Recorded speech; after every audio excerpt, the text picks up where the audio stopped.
Hey, what's up? This is Gary from Raz Rentals, and man, I've been looking forward to this 2-pack since 1988, alright? I cannot describe how happy I am to finally have some crooked Ninja Turtle gang members. To quote home movies, you can see my back teeth, I'm smiling so big. You know, I've said this many times already in a lot of reviews, but when I was a kid, the only Fred Wolf VHS tape that I had was this one. The Shredder is Splintered. And I probably watched this thing, like 100 times. As soon as this toy line started to take off, all I could think was, when will we get crooked Ninja Turtle gang members? And also the rest of the Bebop and Rocksteady mutated gang. I even included all of them in my 2021 TMNT wish list, which I had put up on December 31st, 2020.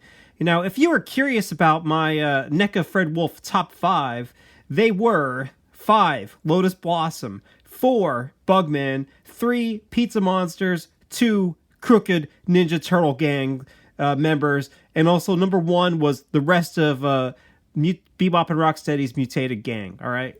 And hey, did you see recently NECA showed off Lotus Blossom and also Bugman as upcoming figures? And, plus we already got the Pizza Monster, and now we've got the Crooked Ninja Turtle gang member. We got Scrag coming in the loot box, and I have seen NECA accidentally revealed the little dog mutant.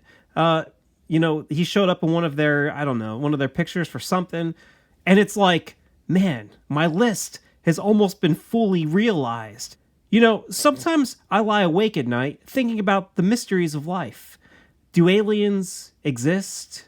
How many licks does it take to get to the center of a Tootsie Pop? If Jimmy cracked cold and no one cares, why does he keep doing it? And did NECA watch my video? I like to pretend that they did. Maybe I've been influencing this toy line for the past 2 years. Not only have they hit most of my Fred Wolf picks, they almost covered all of my Mirage picks, including Shredder clones and Zog. Can you believe that? And they even jumped into Archie characters, which is something I said the Playmates should have done. I know, it's probably all a coincidence, but let me dream, damn it. It's all I've got. I did say that they should package Smash by himself or with some other guy and release the Grunts as an army builder. Just saying, So, let's get going here because I cannot wait to open these guys up and start putting them together in a little army to attack the turtles. As you can see, I bought 3 of these. I got 2 during NECA's pre-order, in the beginning of the year. And I also got 1 during NECA's first week of their Geekathon, or whatever it's called, whatever it's called to make fun of people like me who still buy these toys. What, you're gonna call me a geek and still expect me to buy your stuff? Okay, fine, you got it. The box design is inspired by the turtle van, with the green on top and the yellow on the bottom. Lucky for all of us, and especially mint on card collectors, there's a huge window here, so you can see your gnarly figures inside, as well as some of the amazing accessories. I've been especially dying to get one of the accessories on the Rock Soldier side. Ah, man, I can't believe it. Finally! And, I also love all the cool stuff packed on the CNTG side. All these accessories come from the cartoon, but if they didn't, I'd still love it if NECA, included a ton of these cool weapons with their action figures. They're more generic weapons, they're weapons that anybody could use. Just like the cool weapons that came with the Ultimate Foot Soldier, All those things did appear in the cartoon, but anybody in your toy line can use them because they're not really specific to any character, I like that. I like having options for the weapons your villains can run around with. So the illustrations on the front of this box are very nice, I like them. I think the Crooked Ninja Turtle gang member looks good, I don't know who did them. The illustrations are not credited on the bottom. And I especially like the Rock Soldier. I think, he's got that little tiny head that looks just like he does in the cartoon. And, I think that, captures his likeness perfectly. If you turn this to the Crooked Ninja Turtle gang side, you get a nice shot of a Crooked Ninja Turtle gang member holding a sword in his hands. Now, you could just, sense the fear in his eyes, as I'm sure the Ninja Turtles are moving in to slaughter this weak, pathetic Ninja Turtle wannabe. Then, on this side, you have a nice shot of the Rock Soldier. And, man, he's got a tiny little neck. And a little... He almost looks like a mushroom man or something. the way his head sticks off of his body. All right, on the back here, you get, a couple more shots of the guy standing here, just like every other 2-pack, That's a cool weapon, that little spear. After this guy gets arrested, he actually uses this to walk around the hideaways picking up garbage, It's like a before and after thing. He starts with the sword, and then he ends up with this thing. And then you have the Rock Soldier here with this rifle. There are 2 different versions of the rifle included here, one without the scope and one with the scope. And then down here at the bottom, and I'm skipping this explanation here because, there's nothing here that is anything specific to these 2 guys. But down at the bottom, it has some of the other packs that have been released recently, like Zack and Smash and the Neutrinos. Those packs have been released this year, but look at that. Ooh. We got a brand new 2-pack right there. Dirk Savage and Mona Lisa. We have seen them on, I can't remember what the convention was that, maybe it was San Diego Comic-Con. NECA showed them, but who knows what all accessories they will have when they eventually come out. I'm excited for that one just because I think Dirk Savage is cool. And I know Mona Lisa is a fan favorite. So, it'll be nice. All right. Back to the package. Down here at the bottom, it says Director Randy Falk, Trevor Zammit, Sculpt and Fabrication, Kushwara Studios, John Matthews, Trevor Zammit.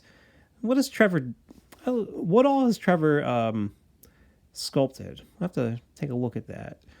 Man, that guy, he seems like he's doing everything. Paint, Jeff Trapp, Mike Puzo. Prototypes, Roger Fernandez. Photography, Steven Mazurek. Packaging, Travis Hastback, Jason Yang. But no illustrations. Who did the drawings? We'll never know. All right. So, I'm going to open up all 3 of my 2-packs, Hopefully nothing inside of them is broken. Hopefully everything is nice and copacetic, all right? Because otherwise, that's like $50 down the drain, And I can't return them now, I don't think. It's probably too late. I don't know if I have the Target receipt anymore. But, hopefully nothing's broken. Hopefully everything is good, and I will talk to you in a second.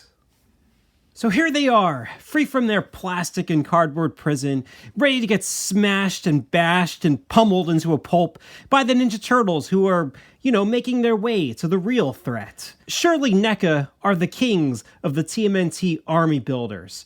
I mean, they have the best foot soldiers, wonderfully articulated mousers, tyrannical triceratons, radical roadkill Rodneys, deadly pizza monsters, and now corrupt Crooked Ninja Turtle gang members and mighty rock soldiers.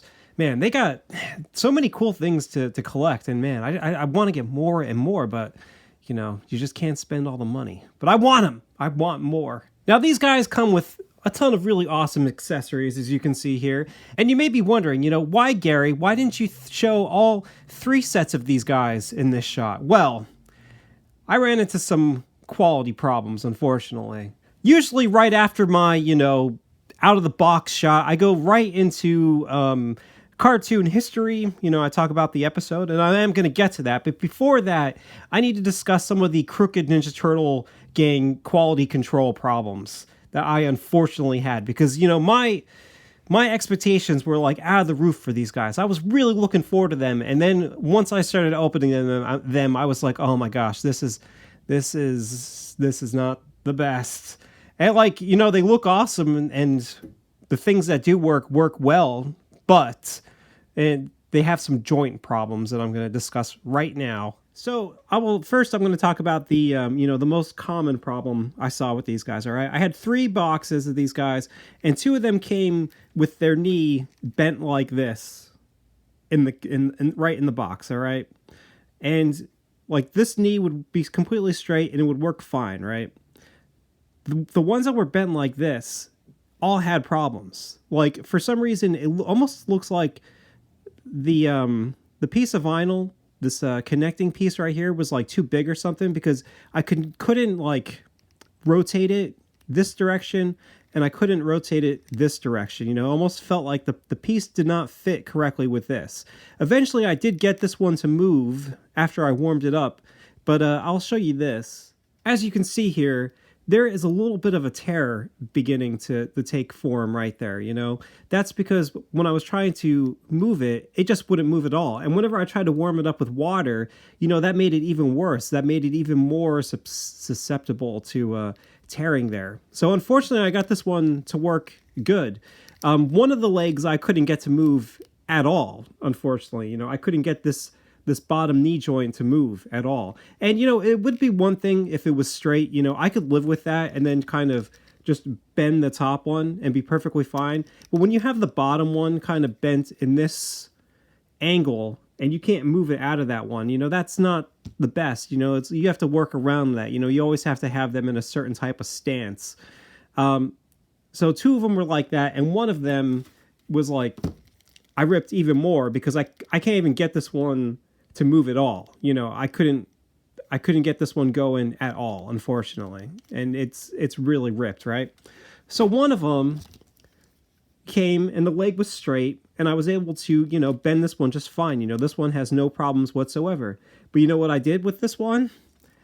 Well, the figure that this was attached to originally, I broke the arm. Like, as soon as I started to move this arm, it just broke right off.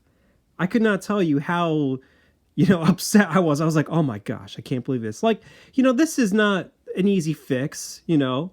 This is not great. You know, you can't lay this guy on the ground and pretend that he's dead, but, you know, I don't want to have to do that with this guy. I wanted, you know, Crooked Ninja Turtle gang members that were all fine. Look at this. The shirt is, like, starting to pop out of the waist there. There we go. Got that back in there. But yeah, so this one's broken. So what I did was the one that had the worst knee that wouldn't move at all, I just popped this leg off and put it onto this one. So now it works fine. So I have two Crooked Ninja Turtle gang members that work. You know, they work okay. The joints are still really tight, especially around the wrists. It's pretty difficult to actually get the hands out of the wrists. But yeah, I switched the one leg around to give this guy, you know, give these guys the best legs, and then put all the crappy stuff on this guy, right? So unfortunately, like, I don't even know what I'm going to do with this guy now. Like, I contacted NECA and asked them if they had any replacement parts, because I was just hoping that, you know, they could replace this guy and I wouldn't have to try to replace the whole 2-pack. And they wrote me back and said, "Hi, thank you for contacting us about this. I'm sorry for the issue you are having. We recommend for the quickest and best solution that you return the set to the store where you purchased it for a refund or a replacement. Thank you." And it's like, I ordered this directly from you, bitch. Like, like, what am I supposed to do now? Am I supposed to mail this whole 2-pack to you? So I wrote them back and I said, you know, hey, I ordered this directly from you. Here's my order number. And they wrote me back and said, you know, sorry about that. And we will send you a replacement part as soon as possible. And now I wait. You know, what I can possibly do is I did find the receipt for the set I bought at Target. So I may, you know, return it there. But it's like, I wanted 3 of these guys, man. Like, I went to Target today looking for another one because I was going to buy a good one and then return the crappy one. But they didn't have it. All they had was Toka and, you know, Smash Zack and Racking and Vernon. Always Racking and Vernon, I see. I mean, as I said, you can make cool little scenes like this where Leo's hacking off people's limbs. But, you know, I wanted 3 guys, you know, who could attack and, you know, lay down dead. You think after this battle, Leo's like, leave the limbs you've lost. They belong to me now, dudes.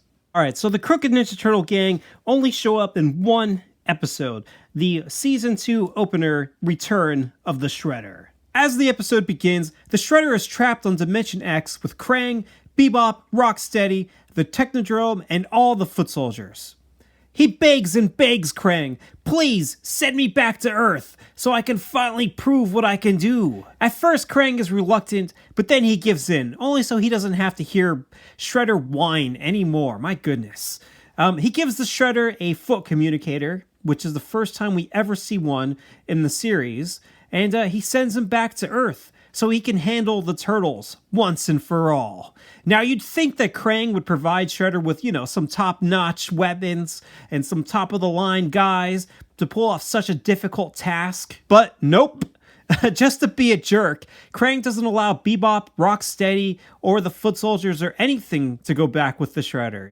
Krang essentially says, hey, Shredder, you couldn't beat the Turtles and Splinter before with my help, and now you're kind of dragging me down to your, loser circle. So unless you prove yourself worthy and kill these guys on your own, we can't be buds anymore. So Shredder's like, all right, you little pink piece of poop. I'll prove to you how awesome and powerful I am. I'll defeat the Turtles and Splinter. But first, I need to put together a new army, an even better army than those crappy robotic foot soldiers and those two mutant morons. This time my men will only be the best. So he heads over to the Slash for Cash dojo to begin Operation Turtle Destruction. As soon as he gets inside, he sees a few of the students clumsily fall over each other, and I guess he thinks, well, these guys are my guys. He could have just walked out and went somewhere better, but nope, these incompetent buffoons, these guys are perfect for him. Even their own master Smash is like, what a bunch of useless wimps. And Shredder calls him out, saying that, the master is responsible for his students.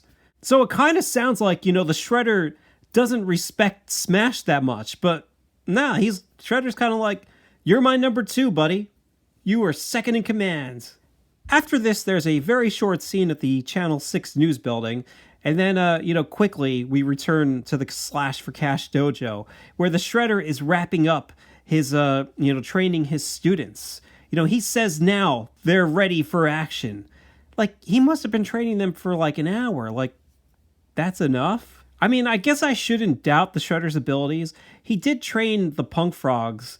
He showed them how to use their weapons in a few hours in the Invasion of the Punk Frogs episode. So after the Shredder is done training these guys, Smash walks in and he says that, all those former wimps are now members of the Crooked Ninja Turtle gang. And he shows them their cool matching Ninja Turtle t-shirts. And that's when they begin their reign of terror. They begin to rob banks, grocery stores, jewelry stores, you name it.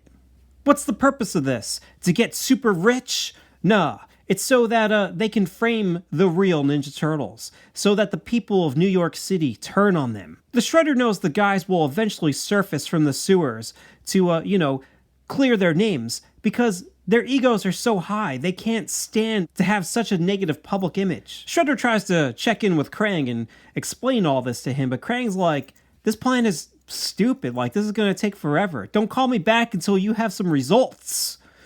And that's when Shredder decides to try to speed things up a little bit by breaking Baxter Stockman out of an insane asylum. I mean, the Shredder did try to kill Baxter at the end of A Thing About Rats, but I guess he must know that Baxter's technological genius will benefit him in the long run. Now, I don't want to get into it too much, but the Shredder wants Baxter to build the ultimate rat catcher. That way he can capture Master Splinter. As the Shredder is working on his side plan with Baxter, back at the Channel 6 building, Burton is trying to show April that the Ninja Turtles are bad. They've gone evil, and he's got proof. But April's like, are you a moron? How stupid are you? Obviously, those people are people in costumes.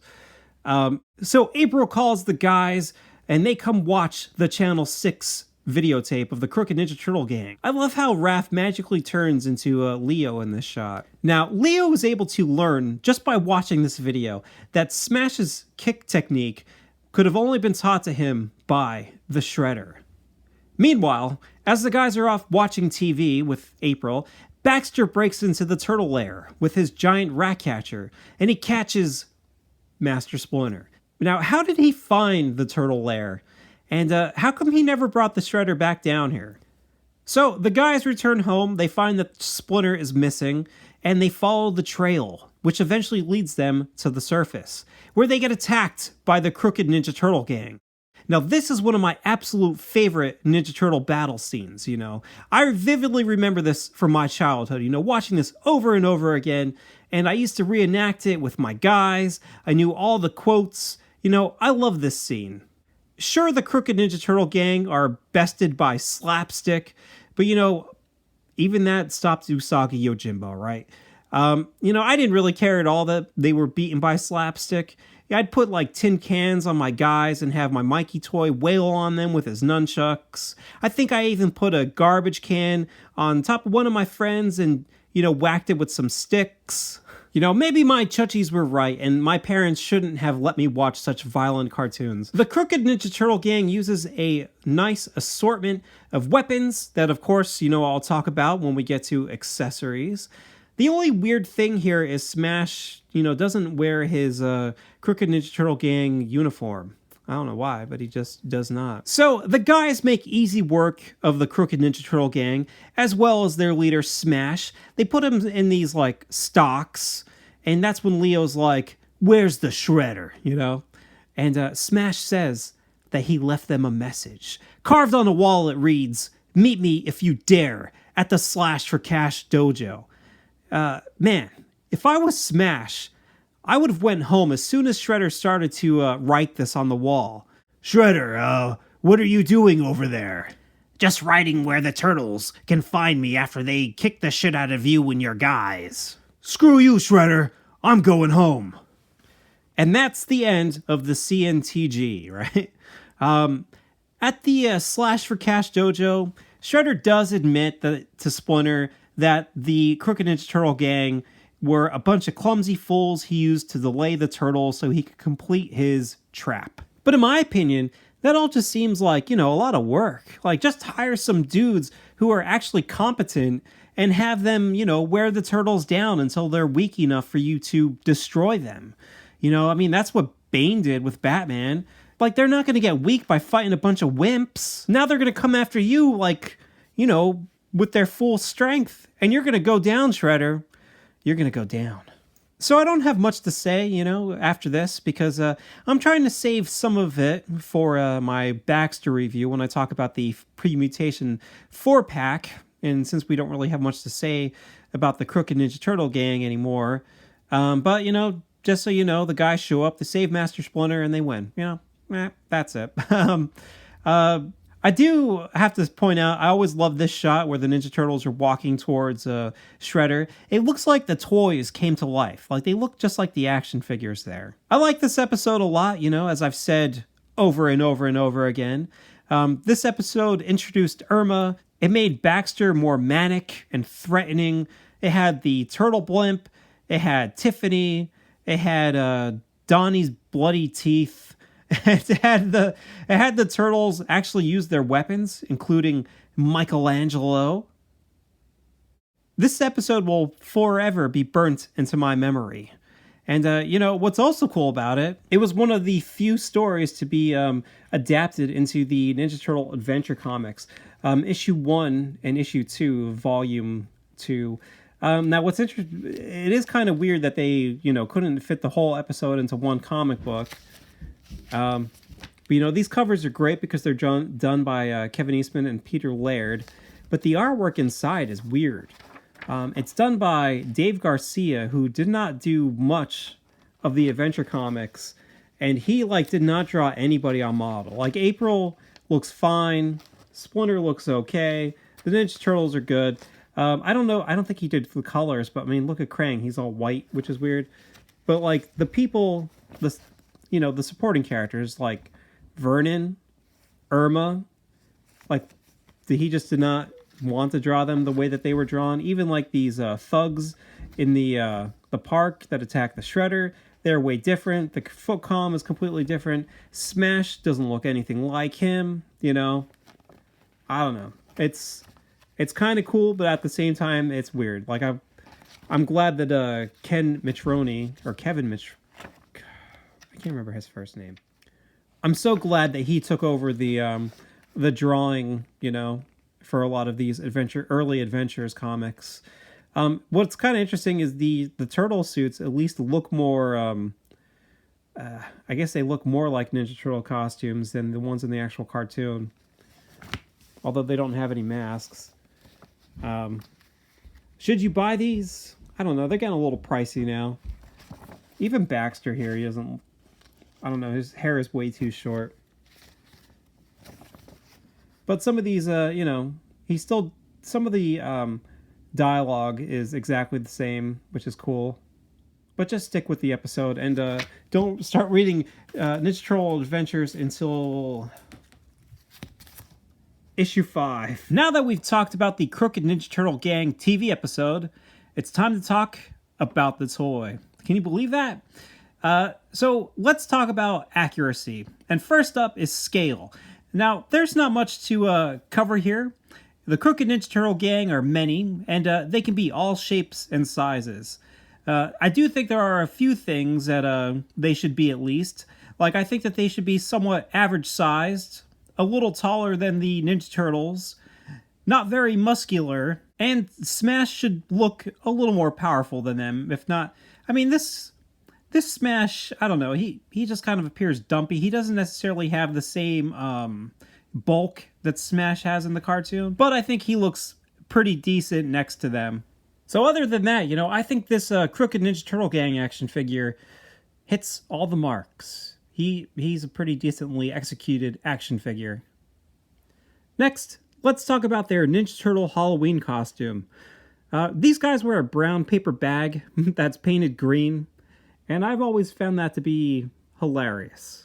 On the front, there's a classic Ninja Turtle clenched teeth grimace, or, you know, angry-looking face.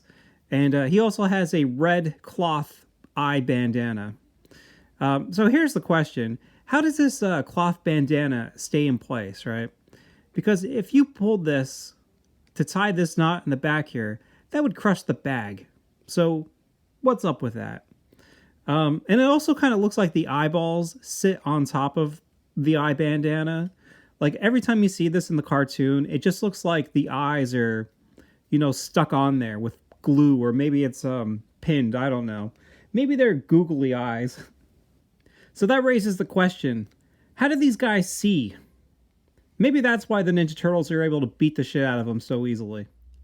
I kind of wonder sometimes if, like, the Crooked Ninja Turtle Gang is like a little jab at the original Mirage comics. Like, just like, you know, a fun little nod to them. You know, they all wear red bandanas, and their mouths look very much like the Turtles do in the original comic books. What do you think? Do you think that's like an inside joke? These goofballs wear a green t-shirt with a shell on the front. See that there. And they also have a shell on the back of the shirts. And as you can see here, the pattern looks pretty much the same from cartoon to toy. But the weird thing here is the toy is like raised a little bit. Like, it looks like it's almost like a piece of padding that's been attached to the t-shirt. Same thing with the front. It kind of gives off that same kind of look. But I think we all know that, you know, this design is just some cheap screen print job, you know, and it's probably going to start to flake off after one wash. They kept the little slits down here in the bottom of the shirt, you know, so that is good. And they also kept the gray, the bright gray, or the white belt. On their arms, they have red wristbands, and they also have red elbow pads. Now, sometimes the elbow pads in the cartoon don't line up exactly on their elbows, so I don't think that this is, you know, that bothersome that it's kind of raised above the elbows. These guys wear brown capris. Now, I thought it was funny when I thought of that, but then I learned that they make capris for men too, so never mind. And last, they wear these green Ninja Turtle shoes with 2 toes. Now, if you really want to get crazy about it, in the show, the soles are gray. The toy does not have gray soles, but, I mean, come on. Does anybody really care about that? Probably not. All these years later, I still love the way these guys look, and, you know, I wish their suits would have graced more than one episode. Now, you may think it's absurd that someone would wear this outfit to pretend they're a Ninja Turtle, but this costume is probably better than some of the costumes we had as kids. I mean, where they'd put the picture of the guy on the shirt. Now, articulation. Now, I touched upon some of this earlier, but, here's all the rest. The head has a ball joint at the top of the neck and a ball joint at the bottom of the neck. What I think is wonderful about this head here is that you can actually see his chin underneath. I think that is such a great idea. That creates the illusion that he's actually a real person with this bag on his head. And you can actually see that in the show sometimes, which is great. Next, you have the arms, and you have a hinge and a swivel in the shoulder. I don't think that this top piece of the bicep can rotate in there. I was trying to get it to move, but it doesn't seem to move. So I think he only has single jointed elbows. And you got, like I said before, be very, very careful with these elbows. But they hinge and they also swivel a little bit, but they stop because of this elbow flap back here. And then at the bottom of the hands, you just have a swivel and a hinge. It's not too bad taking the hands out. I usually kind of pull them a little bit and just kind of twist as I'm pulling them. So the torso articulation here, you have a point like right here, but it's kind of hard to bend him too far forward or too far back because like you have this thick piece of vinyl that is, his t-shirt. And if you bend it too far back, you start to actually pull the t-shirt out of the belt. And then down here, you have a swivel at the waist. So, you got some pretty good movement. You could probably still get him into some pretty good action poses. But then you also start to disconnect the shell.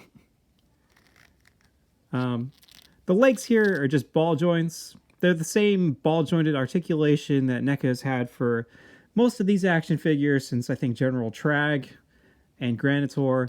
They work great. They're pretty stiff. They seem pretty sturdy, so they're not too loose, which is good. And they pretty much go any direction you need them to go. Plus, there's also an extra rotation point after you get past the ball and get into the thigh a little bit there. They have double jointed knees. And as I said before, I believe that these are ratchet joints. But, I don't know. It's like once you start to move them, if you don't have it, going already, or if it doesn't come correct in the box to begin with, it's like when you start to move that, this vinyl is too soft and it just starts to make it bulge. And I don't know, it's really hard to get it going. But once you get it going, it seems like it's bending really, really good. So, and then down at the ankles, oh wait, you also have a rotation right here at the shin, the bottom of the pant leg, and then the ankles here have a hinge and they have ankle rockers. In all honesty, I can't believe these action figures exist. Like, this is a dream come true, Like, I wanted some of these guys so bad as a kid, and I'm sure you probably did too. NECA has been doing such an amazing job of releasing fan-favorite Ninja Turtle characters that were never released before in toy form, Guys that really needed some attention, like Granitor and the Roadkill Rodney and the upcoming Lotus Blossom and these Crooked Ninja Turtle Gang action figures. And I think they've been doing such an amazing job with them. I'm really happy with what they've been able to accomplish. And I don't think any other toy company at the moment could have pulled this off. I mean, look, sure, these figures have some joint problems. I especially told you about how the knees were, not the best, and the elbow on my one guy broke. But, but I think visually, these guys just really hit that nostalgic button for me, And if the knees worked fine and the elbow didn't break, these guys would be all right. The hips are good, the shoulders are good. It's just like some of those spots where you have these little tiny joints, If they could make those joints stronger, everything would be perfectly fine. And sure, distribution could be a pain in the ass too, but it is what it is. It seems like it's been getting better, though, at least. And at least these guys were put up for pre-order on the NECA store before they started showing up at Targets. I think in general, though, like, it's so exciting to be a Ninja Turtle collector right now. Like, there's so many cool lines, and NECA, they seem to be on top of everybody else. I'll just ignore that stupid Auto T thing, though. You know, if they ever make a sequel to The Shredder's Revenge, I want to see some Crooked Ninja Turtle gang members in it. Just think of it.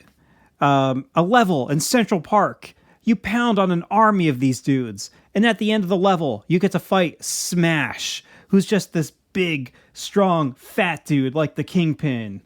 But now I'm probably just getting greedy. So now let's move over to the Rock Soldier side.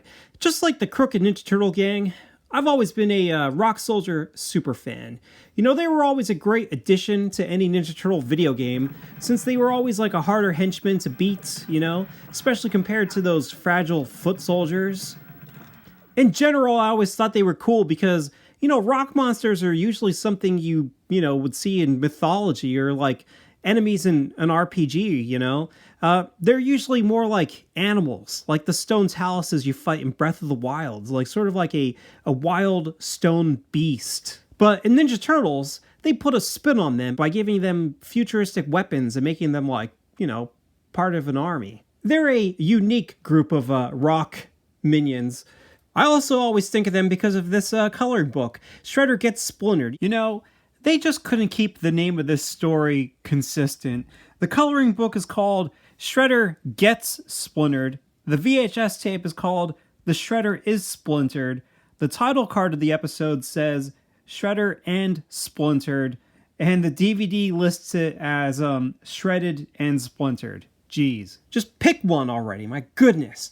Alright, so this is my original coloring book from back in the day. And, you know, I would either do a couple things. I would either color them as close as I could to how they appeared in the toys, or I would just, you know, color them random colors. Like, I remember I would make, like, their skin, like, silver and stuff like that, you know, just to have fun. But when I think of the Stone Warriors or the Rock Soldiers, I always picture them how they appear in the end of this book, which makes them look like an angry army of Ben Grimms.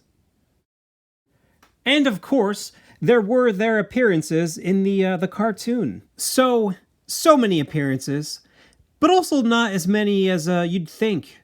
You know, any sane person would just do a brief overview of these stone giants, but I've never claimed to be sane, rational, logical, or really very smart, you know.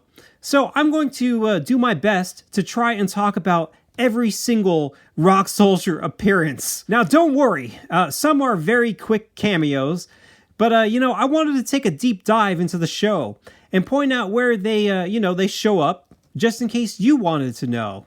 I may have missed some appearances by these guys, so I apologize if you remember something that, you know, I don't.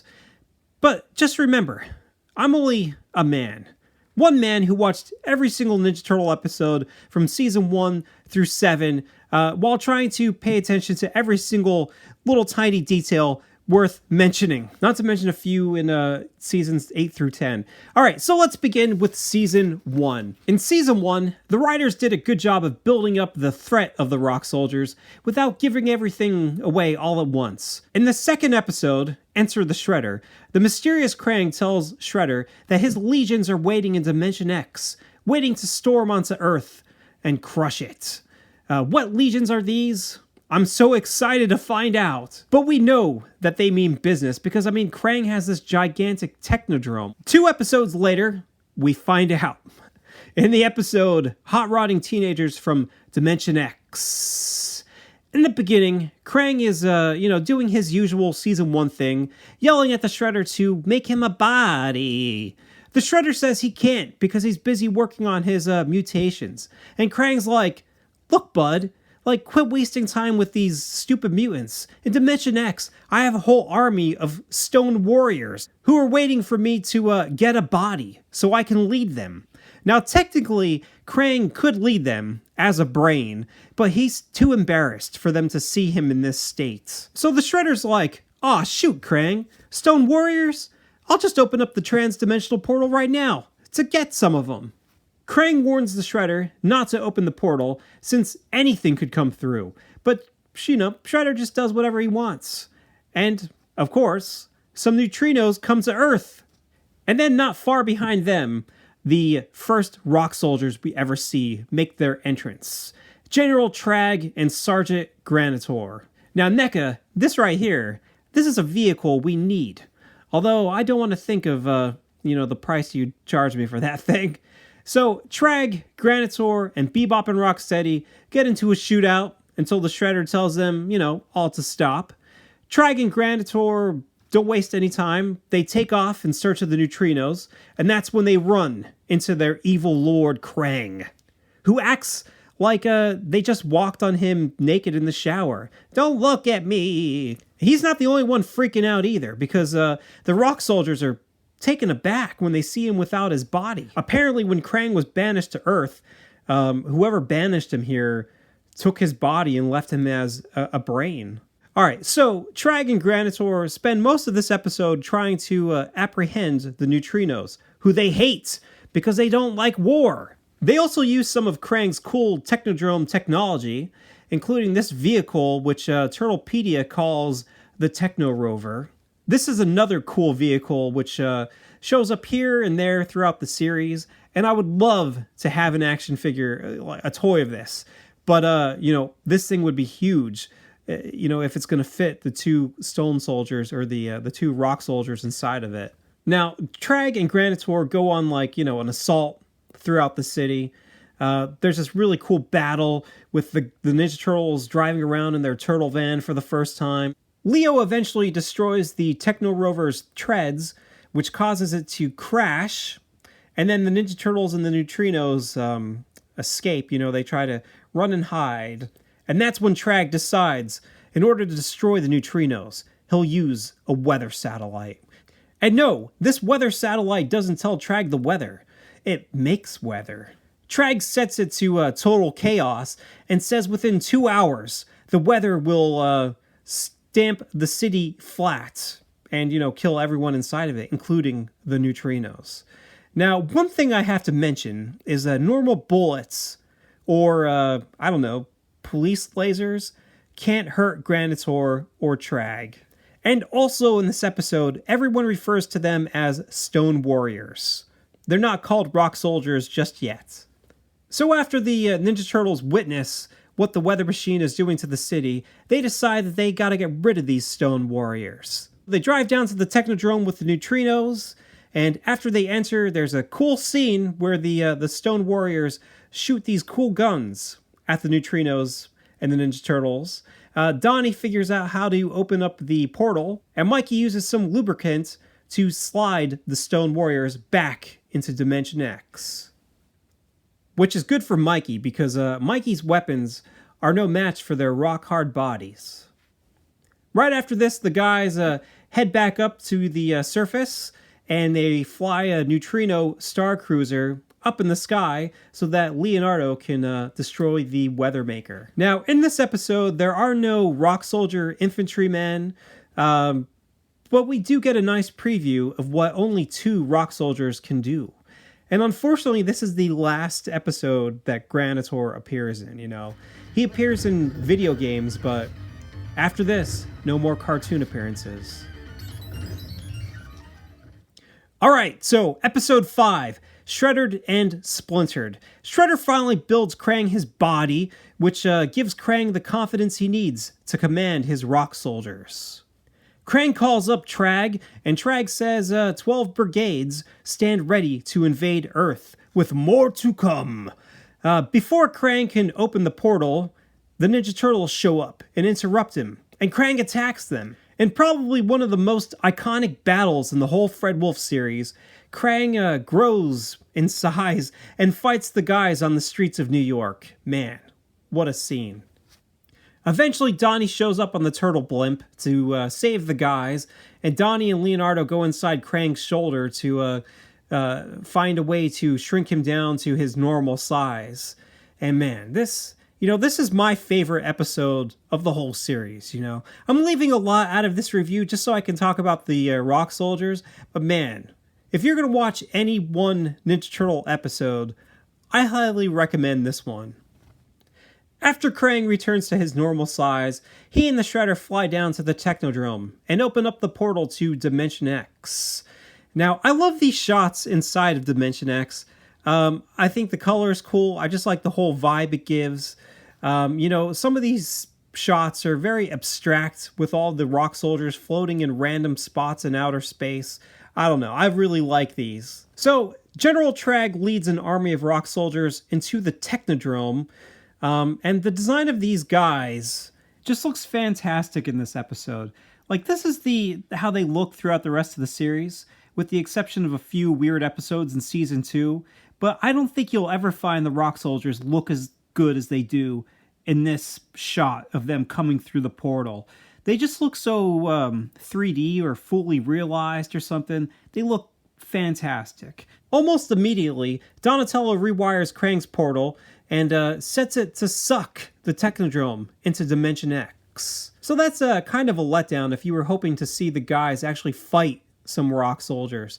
But, in all honesty, the guys wouldn't be able to do much to them. In Dimension X, the rock soldiers cheer that their lord has returned to them, and Krang is happy to be back home in Dimension X, so he can finally conquer it. But Shredder's not happy about it, because he wants to conquer Earth. Alright, Season 2, Episode 7, I believe. Enter the Fly. In order to get Bebop and Rocksteady back on Earth, the Shredder has to send Baxter Stockman to Dimension X. You see, Krang says they have to do this exchange because the interdimensional balance is very fragile at the moment. I guess if they didn't do that, I don't know, Krang's portal would explode or something. I don't know. They don't really explain it. So poor Baxter gets sent to Dimension X, and Krang decides to disintegrate him. Krang thinks that he's useless. He has no need for him. And here is where we see some rock soldiers. They throw Baxter into the disintegrator, and then they turn it on. Man, what a bunch of stone-cold jerks. In one of the most horrifying Ninja Turtle scenes ever, Baxter's DNA is mixed with a fly's, and he turns into Baxter, the Fly. And then he flies to the transdimensional portal so he can escape. Now, some of the rock soldiers shoot at him, but his shooting skills are even better than theirs. And he takes out both of them and almost hits Krang before he escapes back to Earth. Moving on to the Season 2 episode, Teenagers from Dimension X, Krang sends the Mento Neutralizer to Earth. It's a device which will turn the turtles into mindless zombies. What is it, like television? So, what do the rock soldiers do in this episode? Well, they push the Mento Neutralizer through the portal to Earth. Now, this is one of the weird times in Season 2 where the color department messed up the rock soldier colors, alright? They're not supposed to be gray, but they do show up as gray for the rest of the season. Next up, the Season 2 episode, Invasion of the Punk Frogs. In this episode, Krang sends some mutagen to the Shredder from Dimension X, but an ion storm causes interference, and instead of being sent to New York, it's sent to Florida, where we all know that it, mutates some swamp frogs into the punk frogs. What did the rock soldiers do in this episode? Well, for some weird reason, two of the rock soldiers have to throw the mutagen canister into the portal. Why? Shredder picks this mutagen canister up with one hand later on. One of the rock soldiers looks like a gray Traag, which is, one of the weird mistakes I always loved in Season 2. NECA, here's a variant you need to release. And, but just please, in the name of all that's holy, don't make it an Auto-T variant. Alright, next up, the Season 2 season finale, Return of the Technodrome. Now, this is a hallmark episode for any Rock Soldier fan. In this episode, the Shredder attaches a polarity deflector to the main control panel at Niagara Falls so that it can bring the Technodrome back to Earth. You see, the deflector redirects the dam's power through a portal to the Technodrome, alright? In my opinion, this is a really good Season 2 finale, because the Foot and Krang's rock soldiers, unleash an all-out assault on the Earth. Well, they tried to. They only, they were kind of stuck at this complex here. But, again, The rock soldiers in this episode are gray Traag variants. Very weird. Donnie tries to hit one with his bow, but it only causes him to, vibrate violently. Eventually, this rock soldier gets pushed off a ledge. Rocksteady accidentally shoots one of the rock soldiers when Raph throws a sigh at his gun. Now, you'd think that the Ninja Turtles are doing great, but things don't really go, the Turtles' way, because when the Technodrome finally does come to Earth, Krang sends an entire army of foot soldiers and rock soldiers to stop them in their tracks. Now, as the army's about to pounce on the guys, Krang says, he wants to destroy them himself. So everybody walks away and he tries to blast them with the giant Technodrome gun, but the Technodrome used up too much power coming from Dimension X to Earth, so he can't do it. You would think that the whole army would then run in and start attacking the guys, but they don't. There is some more cool battling to be had, but the Turtles kind of make the rock soldiers look like bumbling buffoons. Eventually, Donnie rewires some earthquake-causing mechanism inside of the Technodrome, and that causes the Technodrome to dig down to the center of the Earth. And, that's really it for the rock soldiers. And, I actually did a better review of this episode during my Super Bebop and Mighty Rocksteady review when I discussed the polarity deflector included in that 2-pack. So check that out. Next up, Season 3, Beneath These Streets. You see some rock soldiers carrying some equipment on the outside of the Technodrome and inside of the Technodrome. That's it. Easy peasy. Next up, the Season 3 episode, Turtles on Trial. Krang gets tired of the Shredder's, nonstop failing, and he decides to eliminate the Turtles by himself. How will he do it? Well, by using this top-secret military prototype, of course. The rock soldiers are seen in this episode taking Krang out of his android body and placing him in his bubble walker. Ooh. They also help Krang break into the military base so he can steal the military vehicle, plus a component he needs for the Technodrome called Solar Benite. Now here we finally get to hear some rock soldiers other than Traag and Granitor speak. And what awe-inspiring statement do they say? Well, they say, and a 1, and a 2, and... right before they toss Krang up into his new stolen vehicle. After this, Krang tells the rock soldiers to go back home to the Technodrome. He's done with them. Krang attacks the Channel 6 building and the Turtles, but of course he loses. Of course.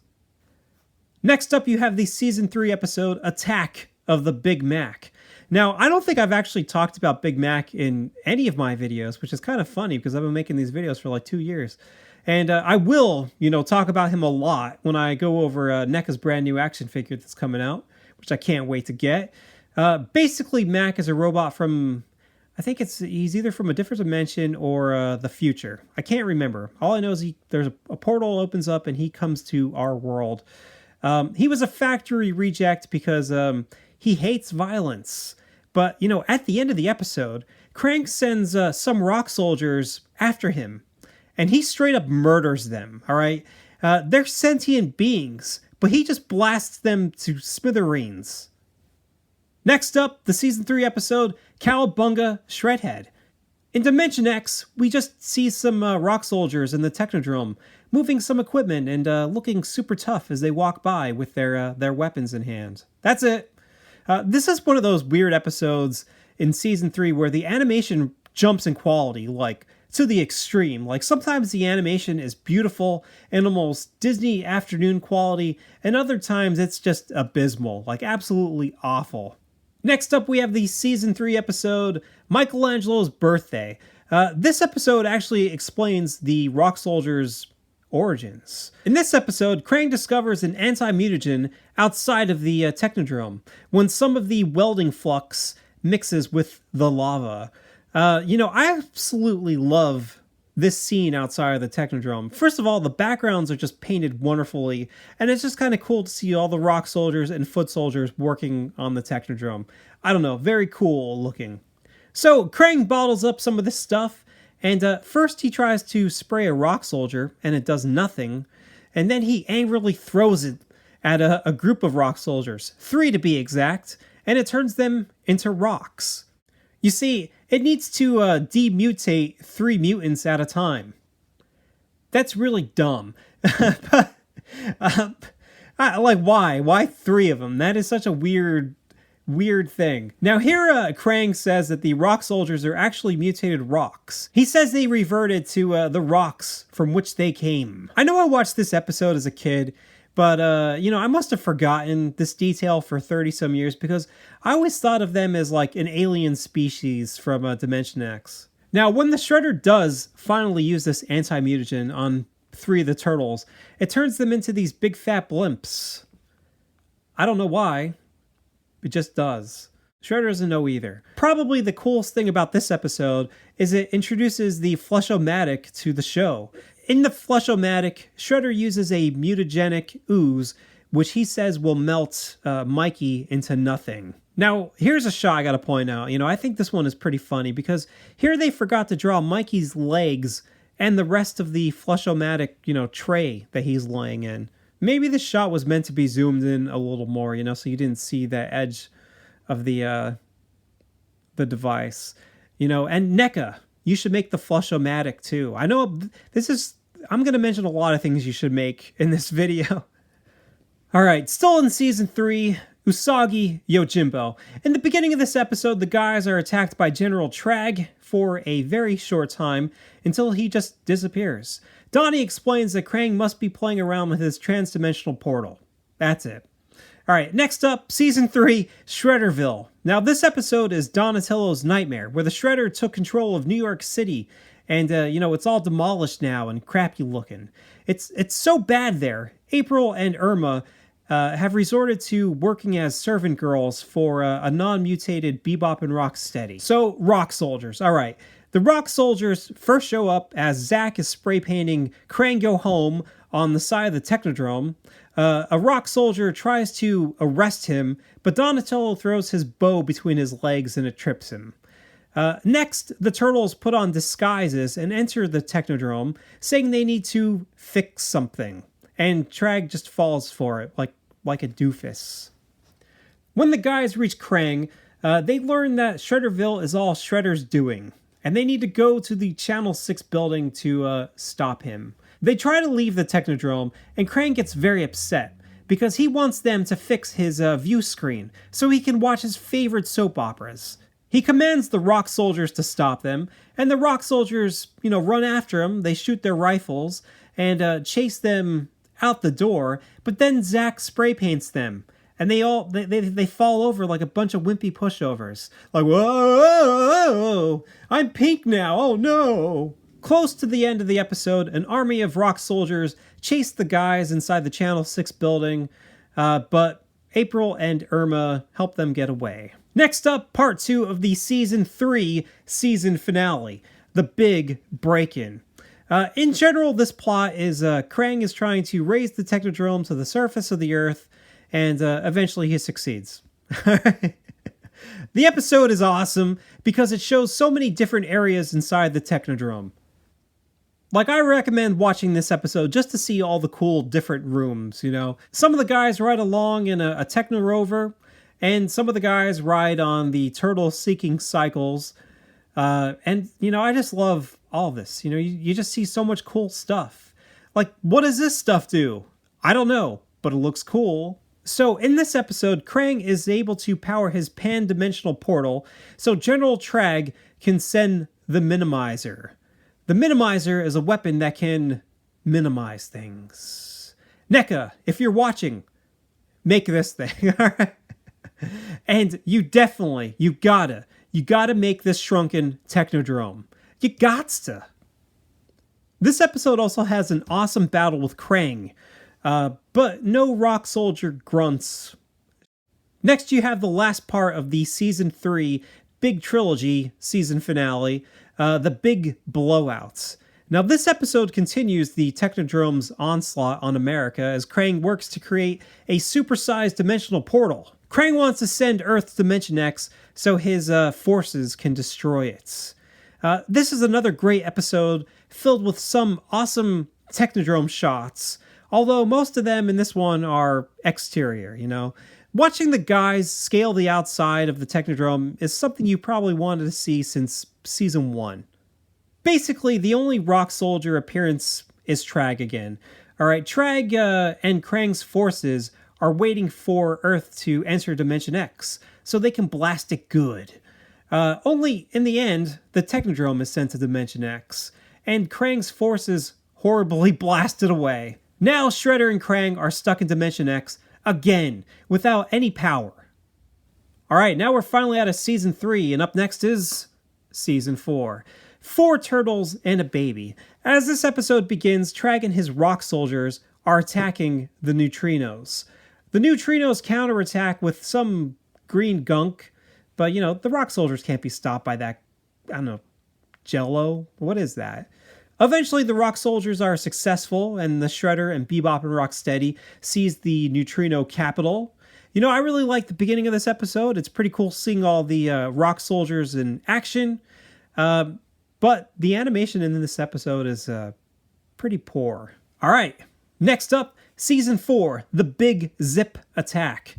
There's just 2 rock soldiers chilling in this one. That's all. All right, Season 5, nothing. And now we're at Season 6, Rock Around the Block.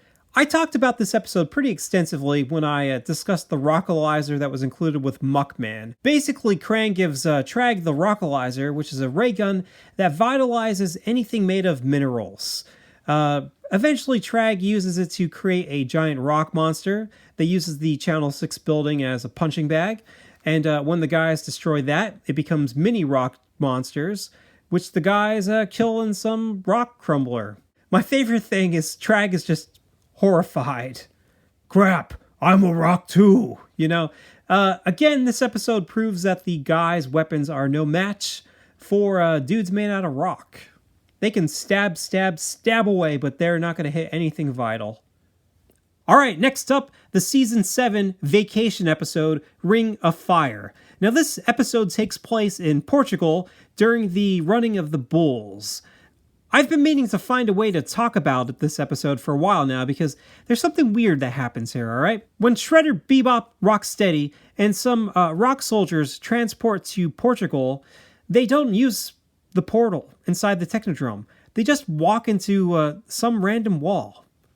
Just some wall. Like, why?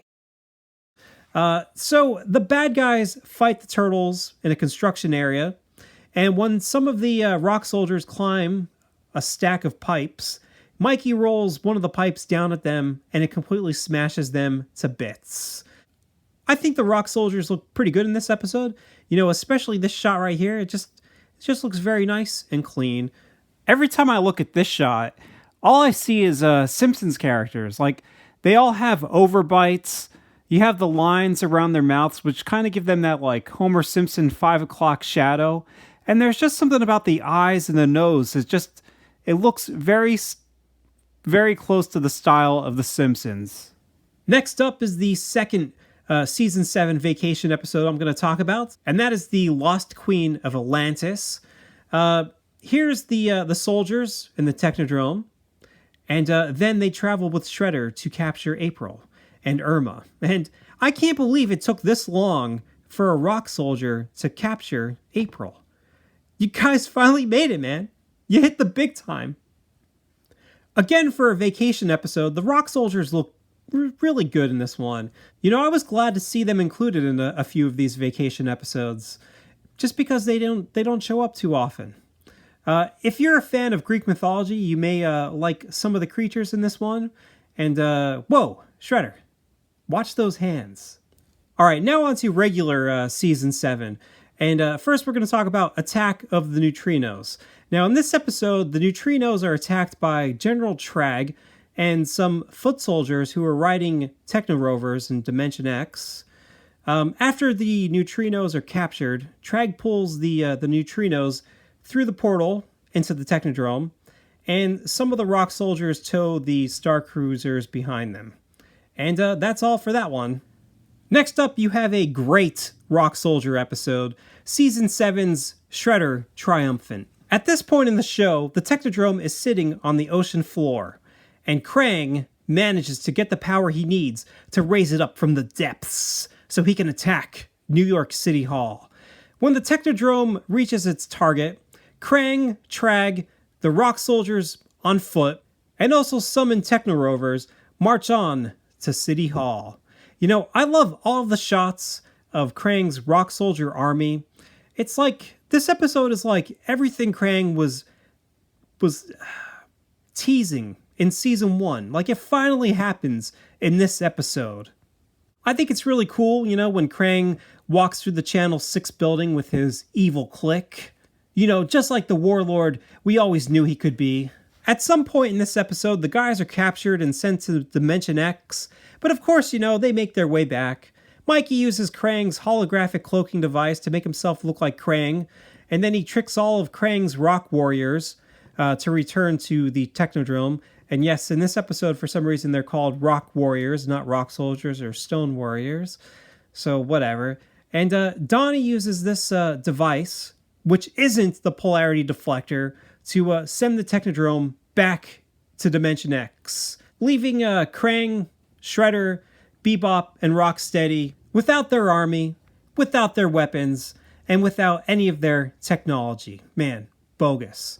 Just like the Season 3 finale, The Big Blowout, I discussed this episode during my review of Super Bebop and Mighty Rocksteady because the item included in this episode looks just like the polarity deflector, although it's not, but it looks just like it. You know, it was cool to see it pop up in 2 different spots. But basically, you know, this episode is great. Like, you can't go wrong with this one, too. You know, this is a very good season ender. And really, this should have been the whole series finale. Like, this could have been it. Because the Red Sky episodes, you know, almost could have been like a spin-off. Because the tone of the show kind of changes. But even though the tone changed, there are still more episodes to be had with the Rock Soldiers. Only 2, but, you know, whatever. And I gotta admit, you know, I had to check Turtlepedia because I didn't know for sure if the Rock Soldiers appeared in seasons 8 through 10, because I've only really combed through 1 through 7. So, in the season 8 episode, Wrath of the Rat King, Krang is able to use some equipment to communicate with Dimension X. So, who does Krang reach out to? Well, General Traag, who's standing with some other Rock Soldiers inside the Technodrome. He says when the Technodrome was sent to Dimension X at the end of Shredder Triumphant, it fell into a black hole, and now it's stuck there. However, the Technodrome's dimensional portal is working, so they can send Krang whatever he needs. Krang tells them to send the Shockwave. At first, Traag doesn't want to do it because he feels like the Shockwave is a very serious weapon, but then he gives in. They send it through the portal, but because of the intense gravity of the black hole, it sends the Shockwave to some random spot in New York City. Boy, I tell you, every time you try to do something truly evil, something always comes up. And now, the final Rock Soldier appearance, Season 8's Turtle Trek. Alright, so Krang builds a new dimensional portal generator on Earth, and he uses it to return to the Technodrome in Dimension X. At the Technodrome, Traag tells Krang that, you know, they've been following every one of his instructions. All while this is happening, the guys are traveling around, you know, space or the Dimension X with this creepy little guy named Gargan. And eventually he takes them right to the center of a battle the Rock Soldiers are having. Alright, the Rock Soldiers look pretty awesome here, you know, I gotta say. They look, I don't know, I feel like the way they're drawn is pretty cool, you know. They got a brand new blaster or gun, and, you know, it looks like they kind of hunched them over a little bit and put the heads into the shoulders, so you kind of got rid of that, like, really skinny neck they had.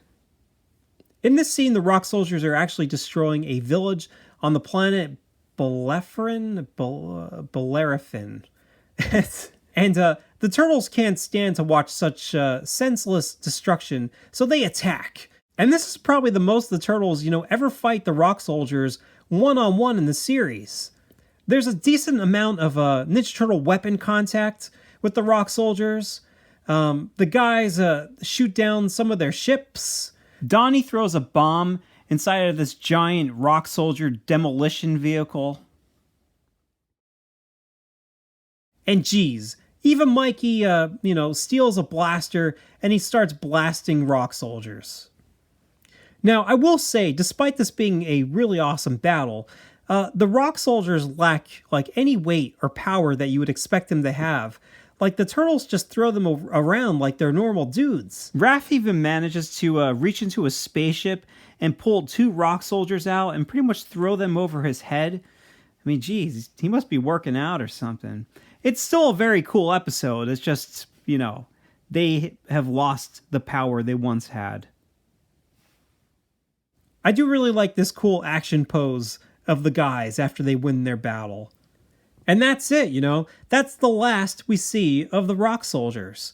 The Technodrome actually makes a full recovery in this episode, but it's kind of brown instead of white. Maybe it's reflecting the weird skies and space or whatever. I don't know. This is also the last time we see the Technodrome fully functional. And how does it, meet its comeuppance, never to be used again? Well, some Dimension X creature tries to eat it. The end of the Technodrome. And the end of this Rock Soldier cartoon retrospective. My gosh, I can't believe it, but I'm finally done. I just talked about 26 episodes. That's crazy. In my opinion, the Rock Soldiers started off on a high note. They seem like they had so much going for them. Like you could have really had some really awesome, battles and stuff like that with the Ninja Turtles.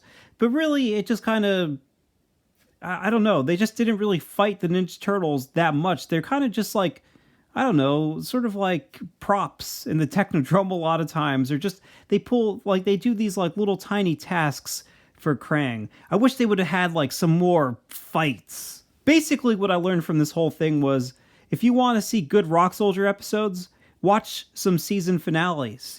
Seasons 1, 2, 3, and 7 all have great Rock Soldier finales. And now, I don't know, I guess I should probably talk about the toy, right? All right, let's talk about the toy. So let's talk about accuracy. And first up is scale. Now, in the cartoon, the Rock Soldiers are taller than General Traag, but, he's short and he's just huge, right? He's a lot bigger than them, wider. Here you can see the Rock Soldiers next to Traag, and they definitely appear taller, and I don't know, they're not skinny, but they definitely don't have the bulk that Traag has. These guys are taller than the Neutrinos and the Turtles, which is a given. And if you were to compare them to Krang in the android suit, here you can see in Turtles in Trial, it looks like the top of the Rock Soldier's head almost kind of reaches the bottom vent in the middle of Krang's android body. And if you come here to the toys, it's actually pretty close to that. Something like that is so small. I think that this scale here is perfectly fine. Next up, we'll talk about the Rock Soldier design. Now, first I want to point this out. I really like the texture on the Rock. The paint is very spongy looking or something. It makes him appear all porous, like he is made out of stone or rock or sediment or something. So despite being completely naked, the Rock Soldier's design is pretty elaborate. It's made up of a lot of small shapes and a few different colors. I think this action figure looks closest to the Rock Soldiers in the Season 3 episode, Turtles on Trial. All right. So in this shot, you can see, the helmet and the lines going down his face. And, the back of his head is darker, almost like hair. And if you look at the action figure, well, there you go. You got all of that. I would say maybe his head appears a little smaller, especially if you turn him and you look at the back of the head. There is not much of that dark brown coming down past the helmet there. If you look at the shot here in the cartoon of the 2 Rock Soldiers running, you can get a very good look at how their torsos and arms look. There's a dark color on top of the shoulders and stones in the middle of their shoulders and biceps. And on the side of the biceps, there's also 2 dark stones or rocks. Here, if you look at the action figure, you can see all those bits and details on the arms.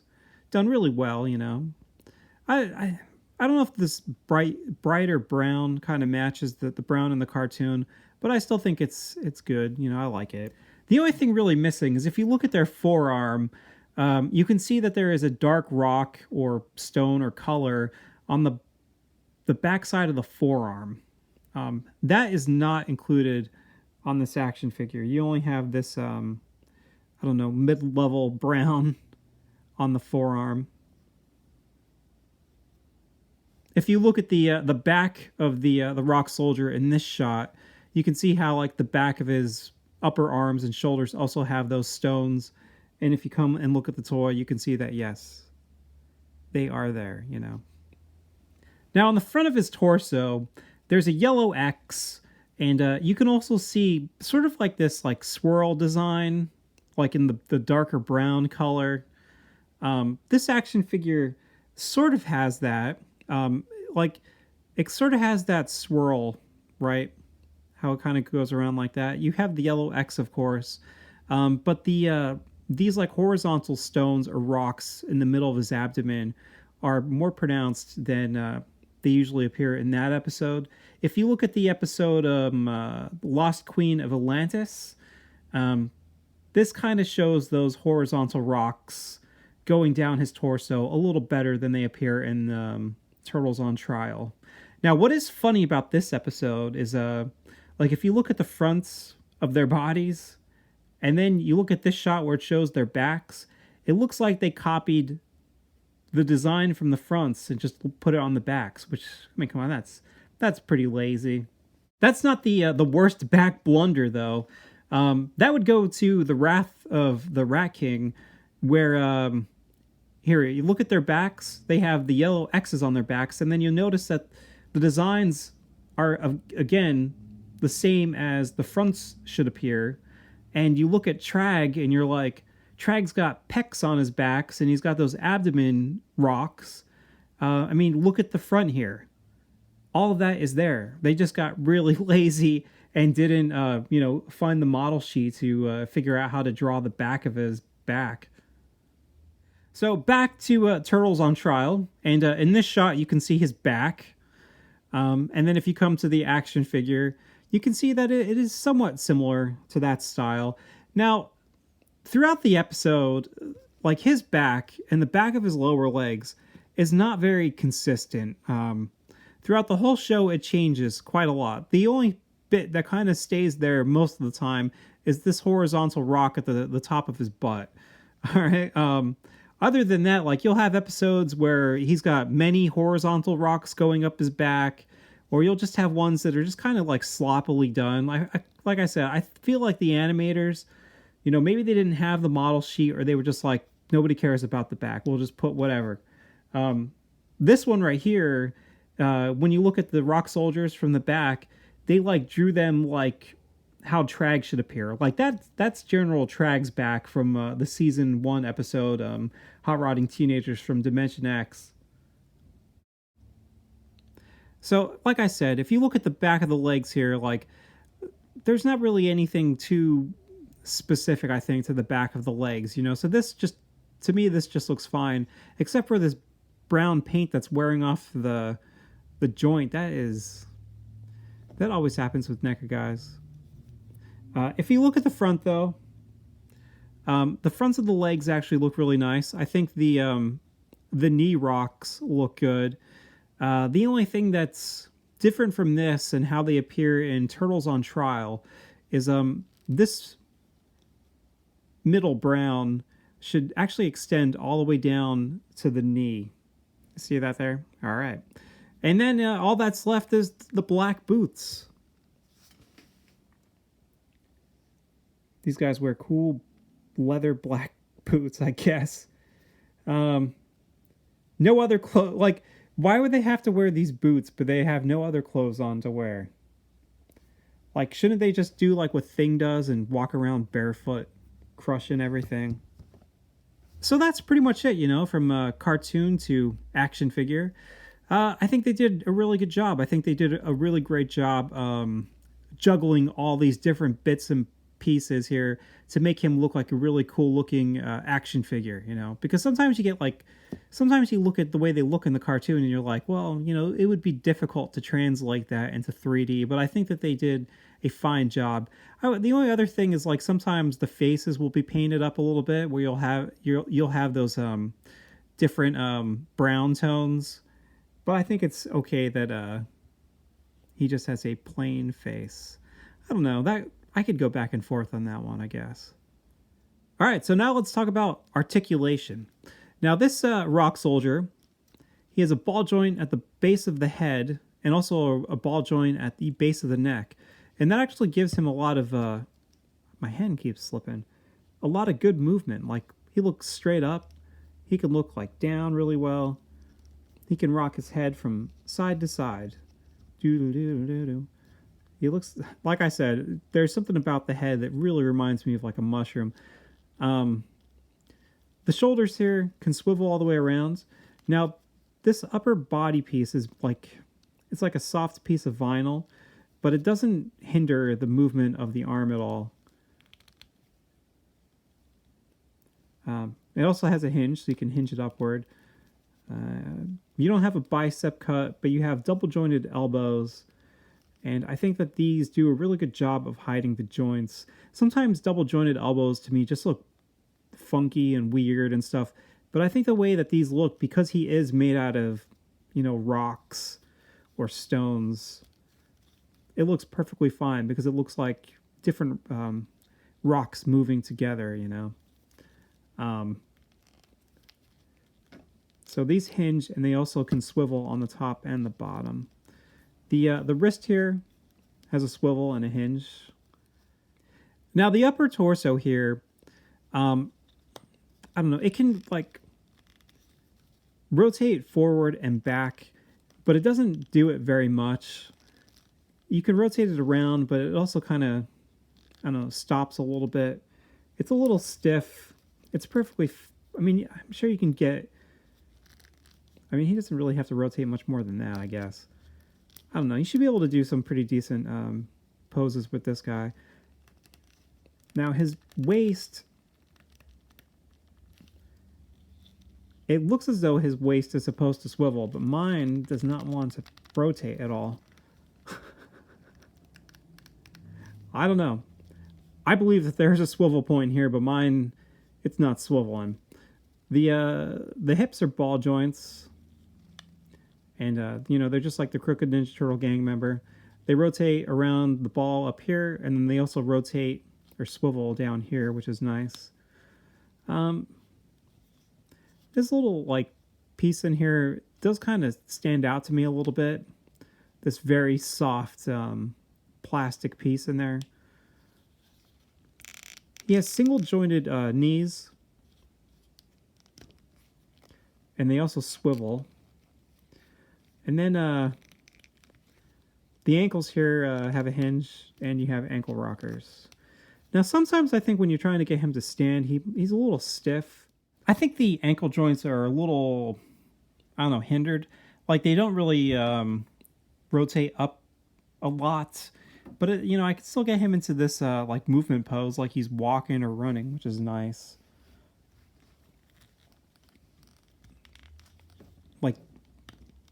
I don't know, the moving forward just doesn't move far enough sometimes when you're trying to get him into certain poses. Just like with the Crooked Ninja Turtle gang members, I couldn't be happier to start a rock soldier army. The only negatives I have with these guys is the ankle joint, doesn't rotate forward enough, which can limit some of the poses. It makes it a little difficult to, get him in a nice action pose sometimes. And the neck and the head kind of make them look like a little bit like a mushroom. Both of which, aren't enough for me to feel negatively about these guys. They still look awesome, and now they create so many options for your shelf. Like, you can have an army of rock soldiers and foot soldiers fight the guys, just like in the games or Return of the Technodrome. Can you believe that's, the only episode where the guys fight the the foot soldiers and the tech and the rock soldiers on screen at the same time. That's a bummer. How about whenever NECA finally releases that Technodrome diorama we've all been dying for, you can have Krang bossing them around, making them do, grunt work. Or you can have them in line formation, being led by Traag and Granitor to crush the Ninja Turtles and the side of good. The possibilities are so incredible now with this toy line, and it just keeps on getting better and better. So now that we've talked about the rock soldiers ad nauseum, let's move on to accessories. First, let's take a look at the CNTG side, all right? Lucky for us, there were a ton of awesome weapons included in this 2-pack, All these look great, and most of them were used by the Ninja Turtle gang. Only 2 of them were not. So let's discuss. First, he has a nunchuck. Man, can you believe it? Not only are they ripping off the Ninja Turtle fashion, but they're also stealing their signature weapons. Now, this is a pretty nice looking, nunchuck. It's actually different than the one that, Michelangelo usually comes with these like metal connector pieces. It appears as though the wooden stick is a little longer, too, than the Michelangelo's nunchuck. In the cartoon, the Crooked Ninja Turtle gang member uses 2 of these, and you can kind of see that it does look like maybe, I don't know, the sticks or the chucks are longer, and it does have a really long chain, but unfortunately these do not have a long chain. So because I have 2 of these guys, we can see if 2 nunchucks fit in his hands. Well, that grip is pretty stiff. All right, so both hands can hold the nunchucks just fine. His hands are kind of angled outwards too, so you're not going to get like a straight grip, but it's fine. Up next, the sword. This is a pretty nice sword, but there's not really much to say about it. I like how the blade kind of gets thinner around the edge. This is kind of pointy too. But mostly it's just, it's an average sword. Any character could use this thing. It just has an average hilt, nothing special. The blade is pretty wide. In the cartoon, the Crooked Ninja Turtle gang members use a wide variety of swords, including wide ones with chips in the blade, skinny ones, long ones, ones that kind of look like daggers, that one on the left. The one on this shot on the left almost kind of looks like a scimitar. And this dude right here, he's just got like a short sword. I don't know. Like, they look, I could see how you could just use this as the generic sword since there wasn't like a, specific design in the cartoon. But what I also really think it looks like is this sword from the episode Enter the Rat King. Now that right there is the wall inside the sewer layer. And I just kind of feel like maybe NECA was inspired by this design to create this sword. You look at the handle and everything. Now, this will make a little more sense in a little bit when I talk about another item here, but just keep that in mind. Enter the Rat King. Much like the Chucker, most of the swordsmen use 2 swords. So again, it pays to have 2 sets so that you can have your Crooked Ninja Turtle gang member have 2 swords at the same time. Up next, the old ball and chain. Now this is a very cool looking toy. I like how it's I like these mixed material kind of toys with the real chain and the plastic bits all attached. It looks really good, And I like how the ball has all these dings and scratches on the surface, That really makes it look like it's been used before to, I don't know, maybe knock down the door to a bank or something.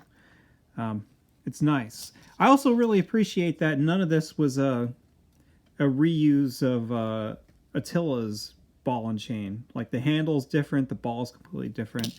Obviously the ball in the cartoon doesn't have any spikes. So let's take a look at it in the cartoon. Here you can see one of the Crooked Ninja Turtle gang members jumping through the air with this massive ball and chain. The chain is actually really long in this shot, right? Now, if you look at the toy, the chain isn't that long, but I think it's perfectly fine. You know, I think this is good. I mean, how long of a chain do you need it? Like, most of the time it just hangs here. Like, I need to get some kind of like see-through sticks or something like that, so you could try to prop this up to make it look like he's actually swinging it at somebody. Because otherwise, every time you try to put him in like an action pose, it just kind of lays straight down, you know, and that just kind of kills the I don't know, the look of movement. And now the spear. Now this looks okay. Wait a minute. That's not right. Where's that thing? All right, here it is. Here is the actual spear. Now this is a very weird looking spear to me. Like, as I said, it looks more of like a garbage picker-upper, you know, that somebody would use. It doesn't look like a regular, like, I don't know, Japanese spear or European spear or any kind of spear. It's just weird. It just reminds me of like a pen. Like I should dip this in ink and write, like in calligraphy. But you know, it's cool. In the cartoon, the Crooked Ninja Turtle Gang member actually uses 2 of these things, which, I mean, come on. Like, that doesn't, to me, like, how would that work? Like, I would imagine using these super long spears to attack the turtles would just be awful, you know? Like, it would make you, like, completely off balance. So if I were you, you know, I would just give him 1, you know? The only problem is because his hands are kind of angled forward, it's a little tricky sometimes to get his hands around this spear in the right direction. Or, like, I don't know, like, because you as you start to get it straight here, it starts to come out over here. Like, the hinges are not, you want them to be like this direction of the wrist. Right now they're like horizontal. You want them to be vertical. That way you can line that up a little better. But I don't know. He can hold with 2 hands, but it's just, I don't know. It seems like they probably should have given him like, you know, just completely straight, normal gripping hands instead of these angled ones. If you want to have him fight with 2 of these things, I mean, you can do it, but I don't know. I just can't see how this would be very good in battle. Unless maybe he stands in the background and he just kind of throws these things at guys like javelins. And last, you have 2 brand new Ninja Stars. You know, these are cool. They're both unique. This one is more of a generic design. Like, I'm pretty sure you see, like, some characters throw these Ninja Stars throughout the episodes. There is a very specific place where this comes from, this toy, you know. But I'm pretty sure that some characters have used that type of Ninja Star throughout the series. And if I have a clip of somebody using one, I'll include it right here. Was there something? I can't remember. All right. So, you know, like I said, you have this circle one. It's cool. This one is weird looking. Like, is this an actual design people were using for Ninja Stars? Like, if you know, like, if that's, like, something people use, let me know. That looks like a weapon that I would design as, like, a kid, because I'd be like, oh, man, I'm going to make this Ninja Star, and it's going to be, like, all sharp. It's going to have, like, all these jagged edges, like, all over the place. You throw it at guys who would, like, get stuck in their bones and stuff like that. Like, it looks like just something that you kind of make up to make it, like, just look nasty, but kind of cool. So if that's supposed to be something specific, like I said, let me know. So both of these Ninja Stars were not used by the Crooked Ninja Turtle Gang. I don't believe anyone throws a Ninja Star in that whole episode. Whenever Trevor Zammit was talking in one interview a while ago, he was talking about how, like, he was trying to use weapons from the walls of, like, the dojo and the sewer lair and stuff like that. Well, I watched Return of the Shredder, and I don't think there are any weapons at all in the Slash for Cash dojo. But there are weapons inside the Ninja Turtle sewer lair. And here, among many, many other weapons, you can see these 2 Ninja Stars right there. This comes from the Season 3 episode, Enter the Racking. And that's why I said before I thought maybe the sword could have been based off of this design, because these Ninja Stars are based off of this. Not to mention a bunch of these other weapons which were included with Smash, which I'll talk more about when I get to my review of Smash. All right. Okay. So can the Crooked Ninja Turtle gang member hold these ninja stars? Well, I was having trouble with the his right arm or his right hand. I think maybe I stretched it out a little bit with some of the weapons. But here you can see the left hand holds this ninja star pretty well. You know, the grip is still somewhat tight on there. It just fell because I moved it. All right. Let's see if you can fit this one in there too. Yeah, like the thumb, he's got a pretty good grip on that. As opposed to the other side where not so much. So, you know, I'm sure it'll work out fine if your grip is not completely stretched out. All right, so now we get to talk about the Rock Soldier weapons. And, you know, they come with a pretty cool looking arsenal. Some of these weapons, it gets a little tricky, though. I'll try to explain the best I can. You know, some of these don't match like perfectly with the cartoon, but I think that some of them are actually better than the cartoon, the rifles specifically. So let's begin by talking about the rifle, or the laser rifle. I'm not even really sure what this weapon is called. So I think that NECA did a way better job of making this as a toy than it appears in the cartoon, right? This rifle is pretty much what all the Rock Soldiers use throughout the course of the show. Here you can see them using it in their first appearance and everything, and it just shows up like all over the place. But most of the times when they use it, the design is sort of, I don't know, if clumsy or just kind of like, I don't know, not all together. Like, you can obviously see similarities from the cartoon to the action figure here, but lots of times in the cartoons, it just looks like, I don't know, like a couple rectangles put together with a, you know, like a cylinder at the end and stuff. Here, I think NECA did a really nice job of, you know, making these two barrels attached by these rings or the, I don't know what you want to call that, a brace going across right there. I like this piece right here. I like how the cartridge here is a darker color. But as I said, you know, there are a lot of similarities between this and what you actually see on screen. It's just never 100%. You know, lots of times it's just a little different, a little wonky, in my opinion. Now, the only time we see this rifle with a scope is during the season 7 episode, Shredder Triumphant. In that episode, General Traag uses this rifle with a scope to shoot at the Ninja Turtles. Now, I actually had to ask frequent commenter Jeremiah Napier if he knew where this gun appeared with the scope, because I had not gotten to Shredder Triumphant yet, and he had told me that it was in that episode. And so, thank you, Jeremiah. Just like always. If I ever have a question about anything that's, you know, even too hard for me to find, Jeremiah always comes through. He always lets me know what's up. So here you can actually see it in this shot. The rifle looks closer to the action figure. You know, the barrels look similar, but again, it's different. You know, like the cartridge isn't a darker color or anything like that. But, you know, in my opinion, what they probably did was they probably looked at the one in this episode with the scope, made the one with the scope first, and then decided to, you know, just remove the scope and make the second one. Now, NECA included a nice trigger finger for this rifle, which is great. You know, that fits right in the hand perfectly. And then the other hand is not a trigger finger hand, but you can kind of see that it's sort of like a gripping hand. I just used that to grab onto the front, like so. Up next is this handgun. And we've actually gotten this in the past before. You know, we've gotten it with General Traag and Granitor in this blue color.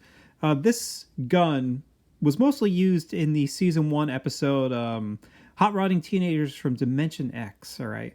And in that episode, it mostly appears blue. Now, this gray variant, I tried looking all over and, you know, in every picture I had to see if they ever used a gun that was gray like this. And, you know, sometimes, like, Traag pulls the gun out and he uses it in Usagi Yojimbo. But here, like, it almost looks like a completely different gun. I mean, it is gray. Sometimes throughout the series, it appears as though the gun is a grayer color and not a blue color. But I couldn't find anything that was specifically look like this, especially with like the black outline, the black. I just think that they made this variant just to include an extra gun with this set. They probably just thought, oh, this would be cool if we made it gray and we color this part black. And it is a cool looking gun. Of course, General Traag and Granitor can hold this, and can the regular Rock Soldier hold this gun? Well, let's see. Yes. His hand holds this pretty well. His finger extends past the trigger, but I mean, it still looks good. I got no problems with this. And poor General Traag, he doesn't even have a trigger finger. Like, this gun just kind of sits in his grip like that. Bummer.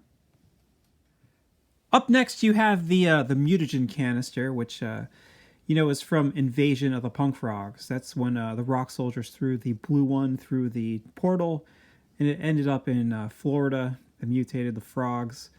Now, when I saw this thing, I thought, oh, that's cool that they were including the blue canister that was included in or shown in Invasion of the Punk Frogs. We've gotten this canister before, on a few occasions, including the San Diego Comic-Con set. But when I saw it, I was like, oh man, I wish they would have made it the one that opens up. And then I accidentally pulled apart and realized, oh, it is the one that pulls apart. I'm stupid. So, we've gotten one that pulls apart in gray, which was a nod to the episode Were Rats from Channel 6. In that episode, the mutagen went bad, or it was unstable, and it became brown. Now, in Invasion of the Punk Frogs, the mutagen is actually a pink color. The mutagen inside of this canister is green. All right, but in Were Rats from Channel 6, when Rat King first opens up the mutagen canister, the mutagen is green, and then it turns brown. All right, so there you go. I love this canister. I think it's cool that they made one that actually opens up, The original one is just a little boring now compared to these two. And finally, the main event. The item that I was really, really excited for on the Rock Soldier side. You have the weather satellite, which of course appeared in the Season 1 episode, Hot Rodding Teenagers from Dimension X. In that episode, Traag brings it out to destroy the city in order to try to destroy the neutrinos. He says that it's Krang's design. So Krang, I guess, created this thing. Krang didn't make the weather satellite to learn the weather. He made it to make the weather, like a weapon. There's a dial on the front that Traag turns to change the weather, and he leaves it on total chaos. The weather satellite causes some chaos and destruction for the people of New York City. It hails gigantic ice cubes on top of their cars, and it just seems like there's this never-ending blizzard. Things are looking pretty bad for the people in New York. That is until Leonardo flies up into the sky on a star cruiser and then chops the weather satellite in half. So as you can see, this is a pretty awesome little toy here. I mean, it's funny how you can have something so small and so simple be such an awesome item, I just like the black design with all the white circles. This right here is supposed to be the screen where you would see the words, There is a dial here, which I didn't notice at first because it's not painted, but you can see that little tiny black nub sticking out there. That is the dial. You know what else I really love the weather satellite from? Is Ninja Turtles, the arcade game on Nintendo. When you fight Tora, you have the weather satellite there. And come on, NECA, put out Tora. I know you can't. I know you're not putting out any more arcade toys, but please put out Tora in a Cartoon Deco. So items like this, even though you want it hanging in the sky. That's just not going to happen, right? Your guy is going to have to pretend that he's holding it in his hand, maybe getting it ready to throw it up in the sky, and maybe the Ninja Turtles are kind of rushing in from the back to try to stop him. So the Rock Soldier here, he can hold this well with his 2 fingers like that. That's perfectly fine. But let's check out Traag. Traag is the one that uses this thing, so you got to make sure he can hold it. As you can see, he actually holds this pretty well. You know, you hold it with your left hand, and you can try to have him turn the dial with the right hand. That's perfectly fine. The only problem is his eyes are like kind of looking up all the time, so it doesn't actually look like he's looking down at it. Like as far as you can try to angle his head down as far as possible, but he will never look at this thing. But still, very cool. You know, I'm very excited and happy to have this thing. Like maybe you could have him like standing there, like he's getting ready to set it up, and the Ninja Turtles are trying to rush him, and he's just blasting away at them. All right, so let's talk about hands. Now, the Crooked Ninja Turtle gang members, they come with 4 sets of hands, 8 hands altogether. First, they come with a set of gripping hands, which, as I showed you, can hold every single weapon included in this set. You know, they can try to attack the Ninja Turtles, but of course the Ninja Turtles are going to knock them down. The Crooked Ninja Turtle gang members are going to drop their weapons, and they're going to have to come back with a set of fists. All right, now, this Crooked Ninja Turtle gang member, you know, these fists, they're not going to do them any well, you know. He's going to try to punch Leonardo, and most likely it's going to break his hand. And unfortunately, you know, it's going to cause him a lot of pain, you know. Look at these nice expressive hands, like, oh my gosh, my fingers, they're broken. So you have these nice, sort of reaching, expressive hands. These will be really nice for trying to get him to do some nice, many different poses, right? And what's left? Oh, I know. As Leonardo goes in for the kill, this Crooked Ninja Turtle gang member can kind of say, mercy, mercy, please don't kill me, please. Now let's wrap up this accessories section by talking about the Rock Soldier hands. Now the Rock Soldiers come with 4 different hands, all right? First, you have a right hand that has a trigger finger, which I showed you before. He can hold every single one of his weapons with this hand, and the trigger finger goes right on the trigger, which is nice. Then you have this other hand, which you cannot hold weapons with this. This is a bigger grip. I just use it to sort of provide support for the rifle there, you know. So I don't know. And plus, I also put the weather satellite in that hand. You know, other than that, like I said, it's just kind of a nice little extra hand there, so he doesn't have to always have fists. So you know, you got this trigger finger here, and sometimes you might run out of bullets or something. You know, you might not be able to use your rifle. And if that's the case, you can always use your BAM! Fists. Because your Rock Soldiers come with a set of fists, which is very nice. I kind of feel like every single one of these action figures should have a set of fists, just so they can duke it out if they have to. Alright, so let's show these guys next to a few other Ninja Turtle series and get the hell out of here. Alright, so here they are next to a bunch of the Fred Wolf series action figures. Scale-wise, you know, the Rock Soldier is a decent height. He's even taller than Anthrax. He looks like the top of his head almost looks like it's about the same height as Alpha 1. He's a tall guy. A little shorter than Granitor, but, you know, one of the taller figures in this line. And the Crooked Ninja Turtle gang member, he just seems average height. You know, he's not very tall, but he looks good for the size that he is. Here they are next to some of Super 7's Ultimates action figures. Man, the Ultimates action figures just look like monsters next to these guys, like with all their crazy detail and everything. You know, it's just it's all a preference thing, you know? These guys are nice and smooth, just like they would appear on screen, while the other guys are more detailed because they're based off those original toys, you know? If you wanted to have this Rock Soldier fight Donatello here, I think that would be a good match. You know, I don't really find anything too off-putting about that. I feel like he's still taller than Donatello, which is good. I wish I could compare this Rock Soldier to Ultimate's General Traag, but I can't believe Super 7 hasn't even like shown a sample of them yet for pre-order or anything. That seems insane, but hopefully in the future we'll get one, and then we'll show that General Traag with all the NECA Rock Soldiers, General Traag and Granitor and everybody. All right, let's move on. Here they are next to some of Playmate's, I guess, newer action figures. Newer but old. I guess that Triceratops is somewhat new. Yeah, here they are. And let's wrap it up by showing these guys next to just a few of the old Playmates action figures. Just in case you were curious, like, how would this Rock Soldier look next to the Playmates toys, Because maybe you want your old guys to fight these new guys.